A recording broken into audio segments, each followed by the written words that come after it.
ఇంట్లో ఉండే ఆనియన్ అలాగే పుట్నాలతో ఒక మంచి రెసిపీ చేద్దామండి. ఇంటికి చుట్టాలు వచ్చినా అలాగే పిల్లలు ఏదైనా తినాలనిపించిన స్నాక్ ఈజీగా ఇలా చేయొచ్చండి. ఇది ఎలా చేయాలో చూద్దాం. అలాగే మీకు ఈ వీడియో నచ్చినట్టయితే తప్పకుండా లైక్ చేయండి. ముందుగా ఒక కప్పు పుట్నాల పప్పు తీసుకొని మిక్సీ జార్లోకి వేసుకొని దీన్ని మెత్తగా పౌడర్ చేసుకోవాలండి. బాగా మెత్తగా పౌడర్ చేసేసుకోవాలి. చూడండి ఇలా బాగా సాఫ్ట్గా ఉండాలి. కాస్త బరగ్గా ఉన్నట్లయితే కూడా మీరు జల్లించుకోవాలండి. నేనైతే బాగా మెత్తగా మిక్సీ పట్టుకున్నాను. ఇప్పుడు సన్నగా కట్ చేసుకున్న ఆనియన్స్ తీసుకోవాలండి. నేను 3 ఆనియన్స్ తీసుకున్నాను. చూడండి ఈ సైజులో కట్ చేసుకుంటే సరిపోతుంది. మరి ఎక్కువ సన్నగా ఉండకూడదు, అలాగని ఎక్కువ లావుగా ఉండకూడదండి. ఇలా కట్ చేసుకుంటే సరిపోతుంది. ఇప్పుడు వెడల్పాటి ఒక ప్లేట్లోకి తీసుకొని తగినంత సాల్ట్ వేసుకొని చేతితోటి బాగా ఇలా వీటినంతా కూడా ఇలా విడదీస్తూ ఇలా కలుపుకోవాలండి. అప్పుడే చక్కగా విడిపోతాయి ఆనియన్స్ అంతా కూడా. ఈ సాల్ట్ వేసి కలపడం వల్ల కాస్త వాటర్ అనేది రిలీజ్ అవుతుందండి ఇందులో నుంచి. చూడండి ఇలా కలుపుకున్నాం కదా, మరి ఎక్కువ కలపకండి, ఇలా కలిపితే సరిపోతుంది. ఇప్పుడు సన్నగా కట్ చేసుకున్న పచ్చిమిరపకాయ ముక్కలను వేసుకోవాలి. అలాగే కొద్దిగా కరివేపాకు, సన్నగా కట్ చేసుకున్న కొత్తిమీరని వేసుకొని కొద్దిగా పసుపు వేసుకోవాలి. అలాగే వేయించుకున్న జీలకర్ర ధనియాల పౌడర్ వేసుకోవాలి. కొద్దిగా గరం మసాలా వేసుకోవాలి. ఇదంతా కూడా మొత్తం కలిసేలా కలుపుకోవాలి ఒకసారి.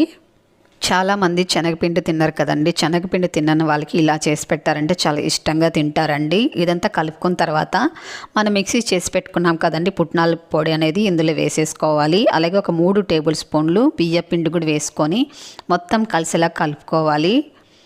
ఇప్పుడు ఇందులో తగినంత కారం వేసుకోవాలండి. మనం ముందే పచ్చిమిరపకాయలు వేసాం కాబట్టి కారం అనేది చూసుకొని వేసుకోవాలి.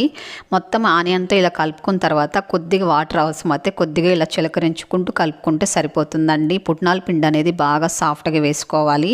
కాస్త పొడి పొడిగా వేసుకున్నారనుకోండి మనము ఆయిల్లో వేసినప్పుడు విడిపోతుందండి. మీకు ఒకవేళ అట్లేదన్నా ప్రాబ్లం అయితే కూడా 1 స్పూను గోధుమ పిండి వేసుకుంటే సరిపోతుంది. ఇప్పుడు ఆయిల్ వేడెక్కిన తర్వాత ఇలా చిన్న చిన్ని పకోడీలాగా వేసుకోవాలండి. ఆయిల్ అనేది బాగా వేడిగా ఉండాలి. పకోడీ వేసేటప్పుడు మీడియం ఫ్లేమ్లో ఉంచుకొని మనం పకోడీ వేసామనుకోండి ఆనియన్ అనేది అస్సలు మాడదండి, లేకపోతే ఉల్లిపాయలు మాడిపోయే ఛాన్స్ ఉంటుంది. కాబట్టి మీడియం ఫ్లేమ్లో ఉంచుకొని వీటిని వేయించుకోవాలండి.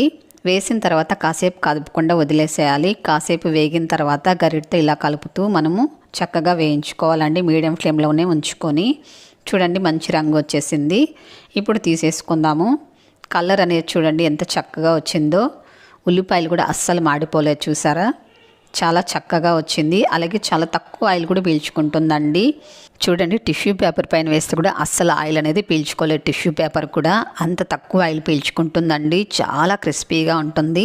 టేస్ట్ కూడా డిఫరెంట్గా ఉంటుందండి. చాలా కమ్మగా ఉంటుంది. మనం ఇందులో శనగపిండి వేయకపోయినా కూడా చాలా క్రిస్పీగా చాలా కమ్మగా ఉంటుందండి. తినే కొద్ది తినాలనిపిస్తుంది.